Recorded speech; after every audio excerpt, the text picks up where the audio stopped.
All right, thanks. I mean, come on, Mike. Get on your toes, man. Obviously, coming into the game, three-point defense was, was really going to be the name of the game, and I thought our guys stepped up to the challenge of defending the three-point line. Holding South Dakota to 3 threes is not easy. You look at their box scores of their first 5 games, and they did an incredible job of knocking down threes prior to tonight. They're well coached. They execute. They cut hard. Their players understand their roles. I think they're going to have a great season. They're a team that I think can win their league for sure. Having said all that, we changed our pick-and-roll defense, and we switched and went to an immediate deny, which we have not done here in the first 4 games, and it's something that we did against Davidson a few years ago. That loved to take a lot of threes, and their center could shoot threes, and I thought our perimeter guys did a great job of switching to a deny. And then, for all those analytic guys that think a mid-range game has gone out of basketball, Jimmy, welcome to Jimmy Whitt's world.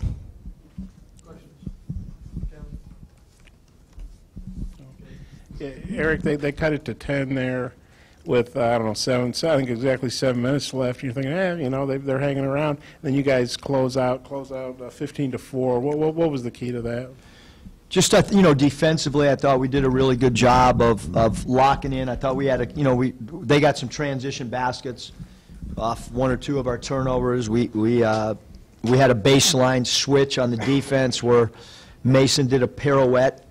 I don't know where he was going or what route he was taking. They hit a shot and got a little bit of a momentum, and I think there was a timeout right around that time, and we were able to regroup. And it's the first time this year we've kind of I call it milk a clock game, where we kind of milk the clock, and we started about 6.5 minutes where we ran just a wing pick and roll every single time down the floor and spaced it and didn't try to attack the rim until there was between 7 or 9 seconds on the clock.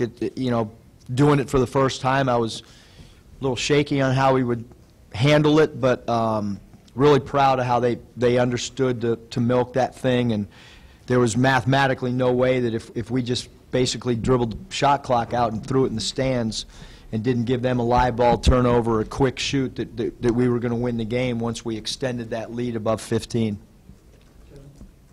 You talked about Jimmy in his mid-range game. He's been getting you off to fast starts through these games, but tonight it carried you at times. Every time it seemed like they'd make a mini run, he'd get a big bucket, a putback, a drive, and a pull-up. Talk a little bit about that versatility that we hadn't seen in full bloom until tonight. Yeah, I think Jimmy's main concern is always to try to get Mason and try to get Isaiah involved and try to get them quick shots and get Desi shots. And I think he recognized, we shot 4 for 20 from 3, and still came away with, with the win against a good team. And we've got to start shooting the 3-ball better for sure. It's now happened, several times, several games, and but I thought Jimmy his shot selection's so good. Every time he shoots it, it's a good shot. It's close to the rim. He elevates over the defense. Probably, people don't recognize there's a lot of times where, the other team's 4-man guards him, and I think that's an advantage for us. Teams know that he's got kind of an inside game, and every time somebody puts a 4-man on him, he kills that matchup. So hopefully other teams will keep doing it. And then on the flip side, we actually had Jimmy guard number 0, Stanley Mude, who's their best player, we felt, who could get his shot better than anybody on South Dakota's team. And so Jimmy's guarding their 4-man, and I thought that was a really key matchup for us because he is a tough cover, and Jimmy made every shot that he took a contested shot.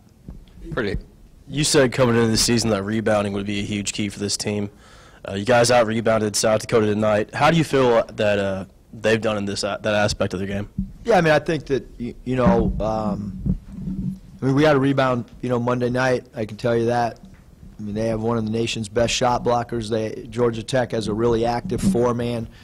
They got a guard coming off a game where he had 34 points and his crafty score. So, we're going to be rebounding against a different team on Monday than we were tonight from an athletic standpoint and a length standpoint. And You know, at halftime, I complimented Desi because he had 4 defensive rebounds in the first half, which is a lot for Desi to have in a half. So, you know, you look at tonight, Mason had 7, Jimmy had 7 rebounds, and Isaiah, you know, so we didn't get a lot of rebounding tonight from, you know, from our interior people. You know, Reggie only had 2, and Adrian only had 3, so at the center spot we had a combined 5 rebounds, but our guards did a great defensive rebounding job tonight. Feel you got a lot off your bench tonight, considering they all scored and got some rebounds? Yeah, I thought our bench really played well. I thought, you know, Jalen Harris's minutes were really good. You know, he continues to shoot free throws well, going 4 for 4 tonight, and you know, we have not gotten a ton of scoring, but 20. I think we had 21 bench points tonight. You know, our guys that came in and checked in did a really good job for us.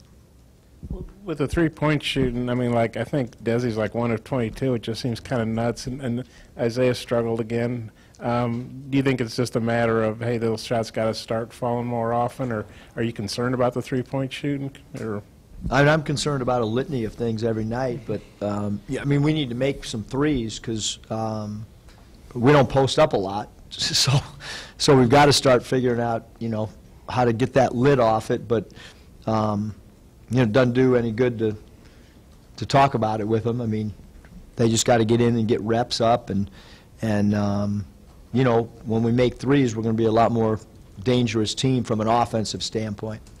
you guys are obviously doing a great job, you know, winning at home, beating the teams you're supposed to beat. Georgia Tech's already won at North Carolina State. What's your take on Georgia Tech, and is this kind of a chance for you guys to say, okay, we've been beating all these mid-majors at home we're supposed to, now let's, you know, what can we do against the ACC team on the road?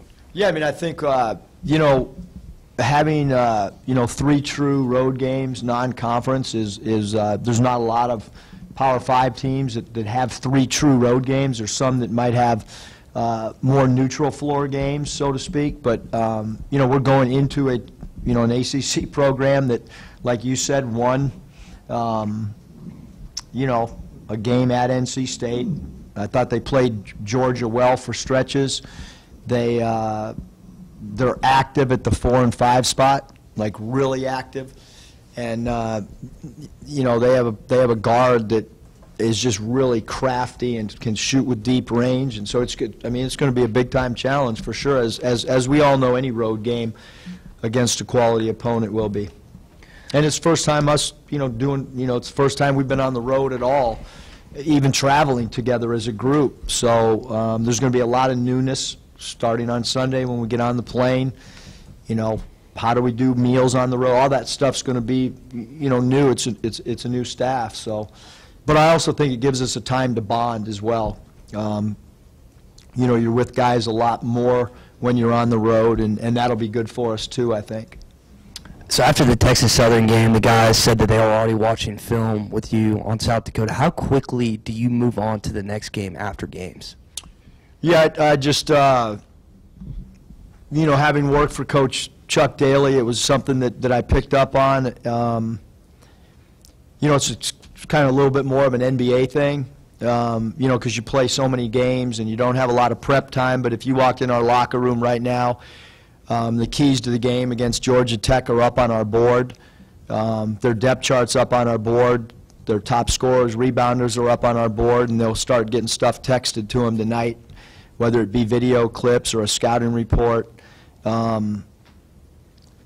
know, I mean, one of the newer assistants, you know, grabbed me after the Texas Southern game and said, "Coach, you might want to let them celebrate a little instead of bringing up South Dakota." But I also think that it's really important that our guys understand, you know, how much we respect. You know, we won the game against Texas Southern.